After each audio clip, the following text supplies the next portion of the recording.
अस्सलाम वालेकुम। उम्मीद करती हूँ आप सब लोग खैर खैरियत से होंगे। तो आज जो है हम लोग अपने न्यू टेंसेस को जो है स्टार्ट करेंगे और वो है हमारे पास past indefinite tense. Past indefinite tense जो है असल में होता क्या है कि जो हम लोगों ने पहले इन द प्रीवियस वीडियो हम लोगों ने प्रेजेंट इंडेफिनिट टेंस पढ़े थे ना, तो उन्हीं का पास्ट टेंस है ये। यानी प्रेजेंट जैसे हमने हालिया में पढ़े थे, तो अब हम लोग उसी का एक पास्ट पढ़ेंगे कि किस तरह से वो जो जो चीज़ हो गई है उसको हम लोग किस तरह से ट्रांसलेट कर सकते हैं। जैसे कि प्रेजेंट इंडेफिनिट में हमने पढ़ा था कि कोई भी ऐसा सेंटेंस जो कि एंड हो रहा हो ता है, ती है या ते है के ऊपर। अगर आपको ये मेरी बात समझ नहीं आ रही, so you can go and check out my previous video of present indefinite tense, ताकि आपको आसानी से ये समझ आ जाए। अब पास्ट इंडेफिनिट टेंस हमारा जो है वो कैसे जुमले होते हैं जिनके ऊपर जो किस तरह से एंड हो रहे हों और हम लोग किस तरह से उसकी पहचान करें कि अब हम लोग को पास्ट इंडेफिनिट बनाना है, तो वो मैं अब आपको बताती हूँ। जैसे कि कोई ऐसा सेंटेंस है जो कि एंड हो रहा हो ता था पे या ती थी पे या ते थे पे, तो फिर हम लोग जो है उसका पास्ट इंडेफिनिट टेंस बनाते हैं। ठीक है। जैसे अभी मैंने कहा ना, उसका हम लोग पास्ट इंडेफिनिट टेंस बनाते हैं। ते हैं आ रहा है सेंटेंस में, तो ये प्रेजेंट इंडेफिनिट टेंस है। लेकिन अगर ते थे बोलती तो इट मीन्स कि हम लोग पास्ट इंडेफिनिट में सेंटेंस बनाएंगे। जैसे कि हम लोग अक्सरियत बोलते हैं कि वो बचपन में बाज़ार नहीं जाता था। ठीक है, इस तरह के सेंटेंसेस। ठीक है, एक तो बात ये हो गई। और इसके अलावा जैसे कि मैं सीनरी दीवार पर नहीं लगाती थी। ठीक है, एक ये मिसाल हो गई इसकी। इसके अलावा पास्ट इंडेफिनिट टेंस वो सेंटेंस भी होते हैं कि जो ऐसे सेंटेंस जो कि एंड हो रहे हों ये पर या अलिफ पर। ठीक है, जैसे हम बोलते हैं ना कि मैंने नहीं किया, अलिफ आ रहा है आखिर में, तो इसका मतलब ये वो सेंटेंस है जिसको हम लोग पास्ट इंडेफिनिट में तब्दील करेंगे। ठीक है, या हम लोग बोलते हैं कि क्या तुमने झाड़ू लगा दिया। ठीक है, सो हम लोग ये जो इस तरह के सेंटेंसेस हैं इनको भी हम लोग पास्ट इंडेफिनिट टेंस में ही बनाते हैं। तो अब जो है हम लोग चलते हैं इसके पॉजिटिव सेंटेंस स्ट्रक्चर को। तो सबसे पहले हम लोग देख लेते हैं कि positive sentence structure in actual बनाए किस तरह से जाते हैं। पॉजिटिव सेंटेंस स्ट्रक्चर का मतलब ये नहीं है कि हम लोग सेंटेंस को पॉजिटिव बनाएंगे यानी प्रेजेंट में बना देंगे, बल्कि इट मीन्स कि हम लोग सिंपल सेंटेंस बनाएंगे using the past indefinite tense ही। ठीक है, फॉर्मूला क्या होता है इसका? सबसे पहले आपने सब्जेक्ट लगाना है, यानी कि जो काम करने वाला है आपका। ठीक है, जैसे कि ही है, शी है, कोई भी नाम है, दे हैं, वो हैं, कौन है, वो आपका सब्जेक्ट है। ये आप पहली वीडियो पर भी जाकर देख सकते हैं। I have fully define these subject verb and object. ठीक है, सब्जेक्ट लगाएंगे, देन वर्ब की सेकंड फॉर्म लगाएंगे। ऑलवेज रिमेंबर कि whenever you are using the past indefinite tense, तो आप लोग second form of the verb ही लगाएंगे, क्योंकि यही चीज़ होती है जो कि बता रही होती है कि आप लोग पास्ट को यूज़ करें। देन आपने ऑब्जेक्ट लगा देना। सिर्फ 3 इन चीज़ों से मिलकर आपका एक सेंटेंस स्ट्रक्चर बन जाता है। जैसे कि आपका एक सेंटेंस है कि वो अपने अंकल के घर 6 बजे पहुंचती थी।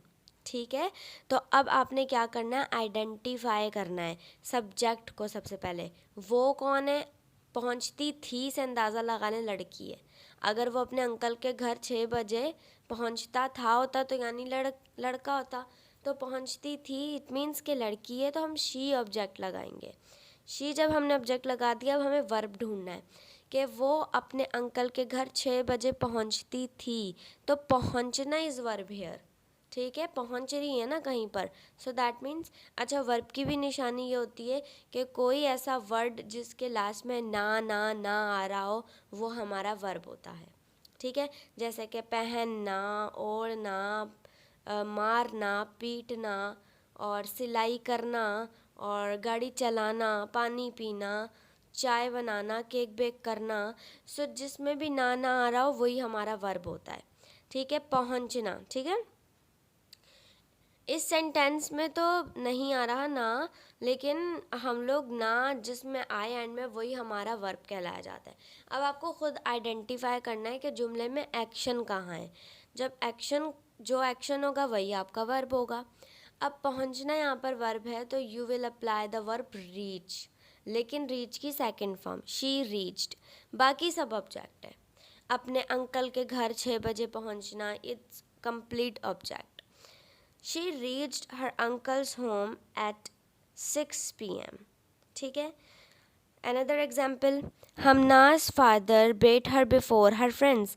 हमना का अब्बू उससे अपनी दोस्तों के सामने मारता था। और इस तरह से भी कर सकते हैं कि हमना के अब्बू ने उसे उसकी दोस्तों के सामने मारा।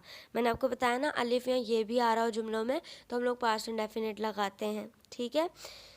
और third example, they brush there teeth.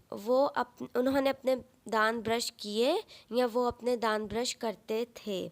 ठीक है। ही स्लैप्ड हिज यंगर ब्रदर। उसने अपने यंगर ब्रदर को मारा या वो अपने यंगर ब्रदर को मारता था। ठीक है। So these are the sentences you can see as an example of the past indefinite tense। Left hand पर मैंने कुछ वर्ब्स लगाए हैं, इनको इस्तेमाल करके आप अपने सेंटेंसेस बना सकते हैं। जैसे कि डिज़ाइनर अपने ड्रेसेस डिज़ाइन करता था। ठीक है। You can make this sentence और आप लोग इन्हीं के यूज़ करके अपने भी कोई जुमले बना सकते हैं। ठीक है। और इसके अलावा आपने ट्रांसलेट करना है कि हानिया ने चाय पी। ठीक है। इसका वर्ब टुक लगेगा। ठीक है। डिवाइड भी आप लोग यूज़ कर सकते हैं, जैसे कि वो गरीबों में बहुत सारा खाना तकसीम करती थी। ठीक है। So you have to translate this. अब let's we move toward the negative sentence structure. इसमें सिर्फ नॉट का इजाफा हो जाता है, लेकिन नॉट से पहले डिड आता है। जैसे हम लोगों ने पढ़ा था कि प्रेजेंट इंडेफिनिट टेंस हमारे पास होते हैं और उसमें हम लोग डू या डज का इजाफा करते हैं। Does for the singular purpose, singular subject, and do for the plural subject. लेकिन अब डिड में ऐसा कोई सीन नहीं, डिड सिंगुलर में भी लगेगा, प्लूरल में भी लगेगा। हम लोग इस तरह से नहीं बना सकते कि she not reached her uncle's home at 6 PM, बल्कि हम लोग यहाँ पर डिड लगाते हैं। और डिड हमें पहले ऑलरेडी ही बता रहा है कि हम लोग पास्ट की बात कर रहे हैं। ठीक है। और इसीलिए एक चीज़ आपको बहुत ज़रूरी है ध्यान में रखना कि when you are using did तो फिर आपको कोई ज़रूरत नहीं है कि आप लोग वर्ब की सेकंड फॉर्म लगाएं।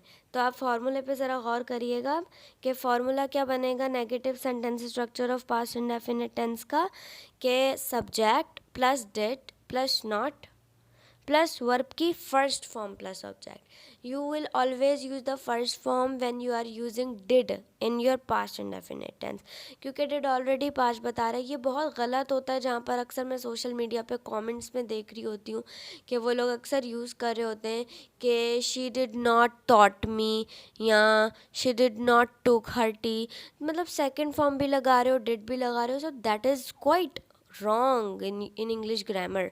आप लोग first form of the verb लगाओ और डिड लगाओ, या तो आप डिड ना लगाओ, second form of the verb लगाओ। ठीक है। सो दैट इज़ द रूल। ये आपकी छोटी छोटी चीज़ें, कोई अगर बड़ा बंदा देख रहा है ना आपको, like I am not saying कि मैं बड़ी बंदी हूँ, like a person who knows the grammar and he is seeing your comments on the social media, so definitely is gonna be so embarrassment situation for you. ठीक है। So let's we move toward its example. She did not, मतलब simply not आता रहेगा did के साथ, लेकिन verb की first form होती जाएगी।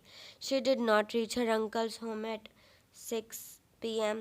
हमना's father did not beat her before her friends। They did not brush their teeth। He did not slap his younger brother। ठीक है। So let's we move toward the interrogative sentence structure. Interrogative sentence structure simple, जैसे हमने शुरू में पढ़ा था ना positive वाला, उसी का हम लोग इंटरोगेटिव बना देंगे। डिड जो है वो सब्जेक्ट से पहले आ जाएगा डिड, लेकिन वर्ब की फर्स्ट फॉर्म ही रहेगी क्योंकि डिड है। Did plus subject plus verb की फर्स्ट फॉर्म प्लस ऑब्जेक्ट। ठीक है। Did she reach her uncle's home at 6 PM।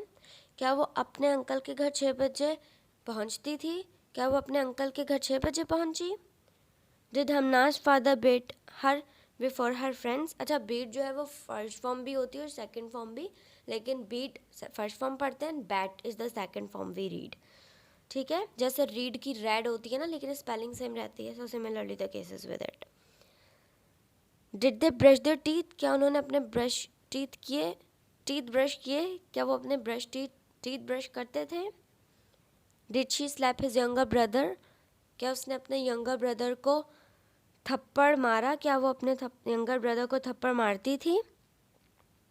ठीक है, नेगेटिव इंटरोगेटिव सेंटेंस स्ट्रक्चर में क्या होता है कि डिड तो है, सवाल दिया तो है, लेकिन नॉट का इजाफा होगा। Did plus subject plus not plus verb की first form remember and plus object. Did she not reach her uncle's home at 6 PM, क्या वो अपने अंकल के घर 6 बजे नहीं पहुंचती थी, क्या वो अपने अंकल के घर 6 बजे नहीं पहुंची। अच्छा, दैट इज़ नॉट नेसेसरी कि आप डिड के बाद सब्जेक्ट लगाओ एंड देन नॉट लगाओ। You can also apply not after the subject. Did not she, ठीक है, did not she reach her uncle's home at 6 PM। ठीक है, did Hamna's father not beat her before her friends, क्या हमना का father उसे अपने दोस्तों के सामने नहीं मारता था, क्या हमना के फादर ने उसे अपने दोस्तों के सामने मारा। Did they not brush there teeth, क्या उन्होंने अपने दांत ब्रश नहीं किए, क्या वो अपने दांत ब्रश करते थे। Did she not slap his younger brother, क्या उसने अपने यंगर ब्रदर को नहीं थप्पड़ मारा, क्या वो अपने यंगर ब्रदर को थप्पड़ मारती थी। So similarly that's how you can make this sentences. ठीक है,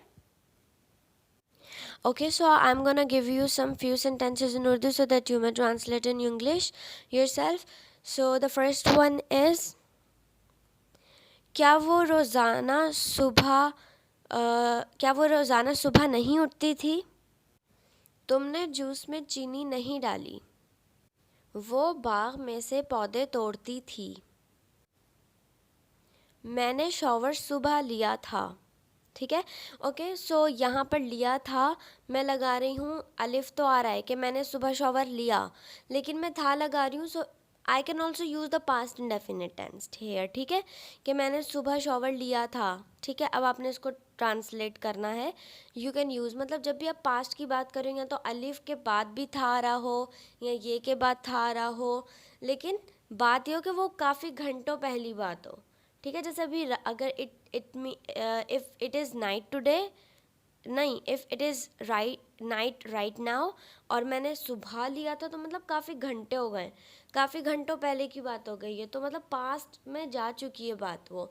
तो इसलिए अगर मैं लगाऊंगी इस तरह का सेंस दूंगी सेंटेंस में, तो you can use past indefinite. ठीक है, मेरी क्लास में फ़र्स्ट पोजीशन आई। ठीक है, या मेरी क्लास में फ़र्स्ट पोजीशन आई थी जब मैं थर्ड क्लास में थी। You have to translate this. ठीक है, मैं थर्ड क्लास में थी। These are the simple form of the sentence जो हम बनाते हैं ना, कि मैं प्रिंसेस हूँ और मैं एक बारबी डॉल हूँ और मैं जो हूँ एक सुपर हीरो हूँ। These are the sentences. वो बिल्ली है, ये कचरा है, इस तरह वाले सेंटेंसेस जो है ना, उस तरह का स्ट्रक्चर लगेगा इसमें। Okay, so these are the sentences you have to translate, and at the end, as you know that in every video I do give you the homework, and that is you have to make the 20 sentences of each sentence structure I have taught to you earlier. I had taught to you before, or these are 4 structure basically. So if you are making the 20 sentences of each structure, so you have to make the 40 sentences of every structure.